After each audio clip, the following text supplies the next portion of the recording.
আগামী ত্রয়োদশ জাতীয় সংসদ নির্বাচনে পাবনা ২ আসনে বিএনপির মনোনয়ন প্রত্যাশী সাবেক যুগ্ম সম্পাদক আব্দুল হালিম সাজ্জাদ বলেছেন, দলের নীতি নির্ধারকরা এখনো কাউকে প্রার্থী ঘোষণা করেনি।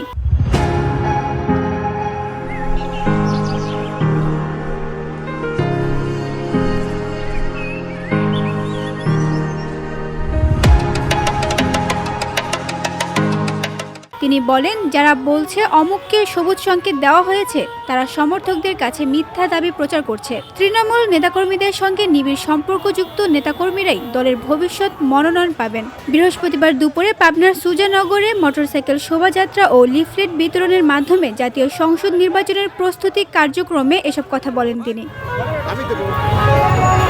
তিনি আরও বলেন, হাসিনা সরকারের সময় হামলা মামলার শিকার হয়েছি।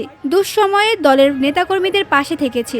যোগ্যতার ভিত্তিতে আমি ধানের শীষের মনোনয়ন প্রত্যাশা করছি। দল যাকে ধানের শীষ দেয়, সুজানগর বেড়ার মানুষ তার পক্ষে ঝাঁপিয়ে পড়বে। তার হয়ে কাজ করে বিপুল ভোটে এই আসনে বিজয়ী হব। পিআর পদ্ধতি নয়, প্রচলিত পদ্ধতিতেই ভোট দিতে চায় ভোটাররা। তাই এসব দাবি করে কোনো ফল নেই। তারেক রহমানের নেতৃত্বে বিএনপি আগামী নির্বাচনে বিপুল বিজয় পাবে। জনগণকে ধরে রাখতে চায়, তার কর্মী বাহিনীকে ধরে রাখতে চায়। আপনারা ইতিমধ্যে জেনেছেন, বিএনপির সিনিয়র যুগ্ম মহাসচিব আমাদের রিজভী ভাই বলেছেন, বিএনপি একটা অনেক বড় দল, এখানে একটা ক্রাইটেরিয়া আছে, নির্দিষ্ট কিছু প্রক্রিয়া আছে। এই প্রক্রিয়ার মাধ্যমেই নমিনেশন দেওয়া হবে। নমিনেশন তো পুতুল খেলা না যে এমনি বলে দিল আর হয়ে গেল।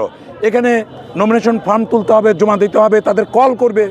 কল করার পরে এই 16 বছরে কে কি করছে, জনগণ তার সাথে আছে কিনা, তার দলীয় আমলনামা কি, এগুলো পরীক্ষা নিরীক্ষা করে দল যাকে সর্বগ্রহণযোগ্য মনে করে তাকে নমিনেশন দেবে। দল এখানে দেখবে যে একটা প্রার্থীর পক্ষে ছাত্র, শিক্ষক, কৃষক, জনতা, শ্রমিক, কুলি, মজুর এবং সার্বিক মানুষ কার পক্ষে মতামত দেয়, ঠিক দল তাকেই নমিনেশন দেবে। সেই ক্ষেত্রে আমি মনে করি।